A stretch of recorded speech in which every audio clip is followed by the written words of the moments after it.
Todos estos datos ustedes pudieran decir, bueno, a mí de qué me sirve saber si fue Tercio, si fue en Corinto y si, bueno, quizás a algunos no les podrá interesar o no les llame la atención, pero los cristianos que están comprometidos con aprender un poquito más de la Biblia, ¿verdad? Es bueno tener estos datos a mano y conocerlos, porque nos permiten tener una, eh, una comprensión mayor del contexto histórico y en cómo se escribió la Biblia y cómo se escribieron los libros, ¿verdad? ¿Cuándo se escribió la carta? Esta carta se cree con bastante certeza que fue escrita en el año 56 después de Cristo. Mariela, ¿tú querías decir algo? Me pareció verte levantar la mano. No, ok. En el año 56 después de Cristo. Es decir, ya para este entonces el apóstol Pablo tenía aproximadamente de convertido entre 20 y 23 años en el evangelio. Es decir, Pablo más o menos se convirtió en el año 35 después de Cristo. Si le sumamos a eso 21, estaríamos hablando de 56. Entre 20 y 23 años más o menos se calcula que ya Pablo era un hombre un hombre cristiano desde que se había convertido. Es decir, que ya había pasado suficiente tiempo. ¿Y cómo le llegó esta carta a los hermanos en Roma? ¿Cómo llegó esa carta allí?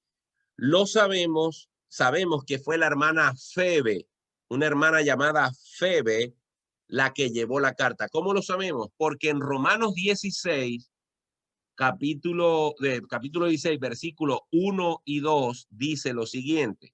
Romanos 16, 1 y 2 dice, en esa parte final de la carta, os recomiendo además nuestra hermana Febe, la cual es diaconisa de la iglesia en Cencrea. Cencrea era una zona de Corinto, ¿ok?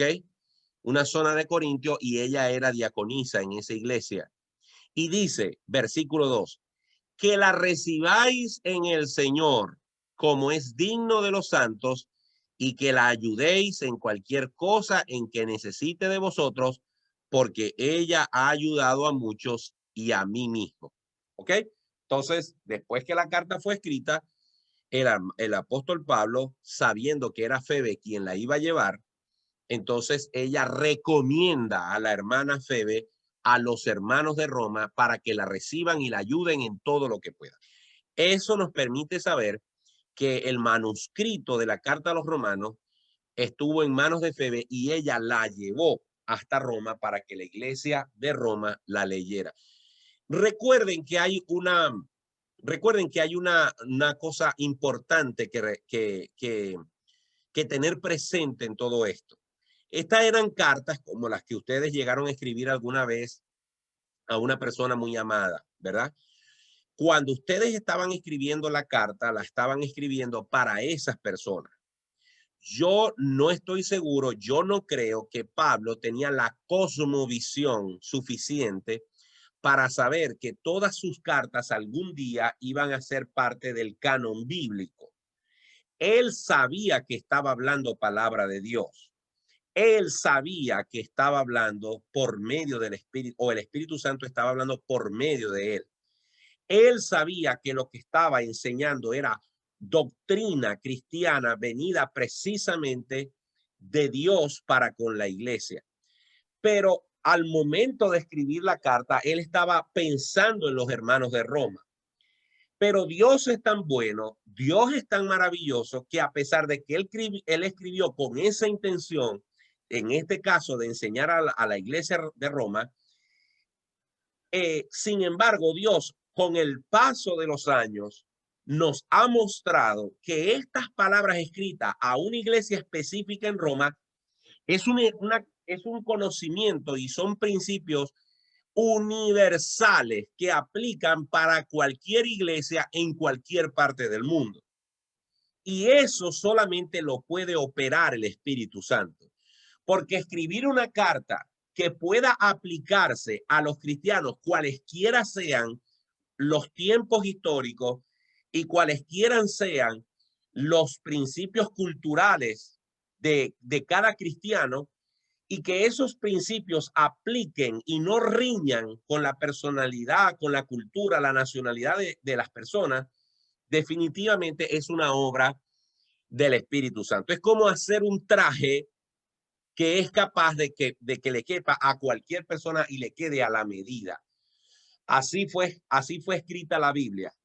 Fue escrita con un momento histórico por una persona en particular, evidentemente dirigida por el Espíritu Santo para una iglesia particular, como es este caso, pero 2000 años después, esta carta a los romanos, nosotros la podemos leer y es lo que vamos a hacer en las próximas semanas y podemos descubrir en ellas principios que funcionaron para esa iglesia, pero también funcionan para nosotros que estamos 2000 años separados de ellos y en una cultura totalmente distinta. Evidentemente la carta fue escrita a la ciudad o a la iglesia en la ciudad de Roma. Es importante hacer una distinción aquí, ¿verdad? La iglesia católica se llama la iglesia apostólica y romana. ¿Por qué se llama así la iglesia apostólica y romana la iglesia católica? Porque como ustedes sabrán, no fue sino hasta el año 325, si no me equivoco, en el tiempo de Constantino, que el emperador romano de la época declaró al cristianismo como la religión oficial del imperio romano. Para este momento, para este tiempo en el que Pablo escribe esto, prácticamente 270 años antes de que ocurra eso, la iglesia que estaba en Roma, la iglesia cristiana que estaba en Roma, era la verdadera iglesia de Jesucristo. No importa si era una sola iglesia o si eran varias iglesias. Ustedes recordarán y deben recordar o lo deben saber que en el tiempo en el que fue escrita la palabra de Dios, sobre todo en el tiempo de la iglesia primitiva, de la iglesia de Jerusalén, en ese tiempo las iglesias no son como las conocemos hoy en día. No eran un templo en forma de capilla con unas letras que decían iglesia evangélica tal. No. Las iglesias de la época eran iglesias muy rudimentarias, que se reunían en hogares, que se reunían en casas. Posiblemente si crecían lo suficiente, se reunían en algún lugar abierto, un patio o algo por el estilo. Pero no eran edificios, no eran templos, no eran lugares físicos como tal. Eran comunidades que se reunían en casas. Incluso años después, muchos de esos cristianos tuvieron que reunirse bajo tierra en unos sitios llamados catacumbas. Y por muchos años, los cristianos tuvieron que vivir bajo las cloacas, bajo las calles de las ciudades, escondidos para poder reunirse y adorar a Dios aún en esas condiciones. Entonces, la iglesia de Roma no es la iglesia católica. La iglesia a la que Pablo le escribe es un grupo de creyentes cristianos que ya habitaban y se reunían en la ciudad de Roma. Y esto es muy importante porque para este tiempo el reino, el imperio que gobernaba el mundo era el imperio romano y estaba en su pleno esplendor. Para este tiempo posiblemente el emperador era Nerón. Nerón era el emperador de Roma, un loco, un desquiciado, un enfermo sexual, un enfermo desde todo punto de vista que gobernaba, un narcisista, un hombre que creo y dice la tradición que mandó a matar a su propia madre, que incendió Roma y acusó a los cristianos para que los persiguieran. En fin, Nerón era un hombre despiadado y era el que gobernaba, era el emperador de Roma. Así que Roma era una ciudad muy importante desde el punto de vista militar, político, porque era la capital del imperio. Pero sin embargo, allí, en plena capital del imperio romano, ya el cristianismo había llegado y ya había una iglesia en la que se estaban reuniendo. Esto nos hace pensar, ¿verdad?, que el carácter, la personalidad de los hermanos que vivían en Roma era gente preparada, era gente que vivía allí mismo, en la capital del imperio más importante del mundo. Posiblemente el evangelio había llegado a personas que estaban relacionadas con el gobierno romano. Es decir, era una iglesia que estaba en el mero centro del poder mundial. Entonces, poder llegar a esa iglesia, hablarle a esa iglesia, entrenar a esa iglesia, aclararle a esa iglesia los asuntos doctrinales, era sumamente importante. Para el momento en que Pablo escribió esta carta a la iglesia en Roma, se calcula que Roma tenía una población aproximada de 1 millón de personas.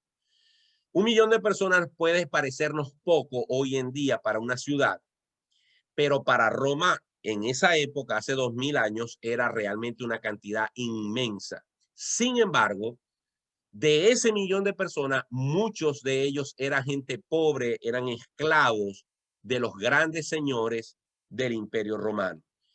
Y Roma siempre se caracterizó por ser una ciudad que se jactaba de sus edificios, de sus palacios, de sus coliseos.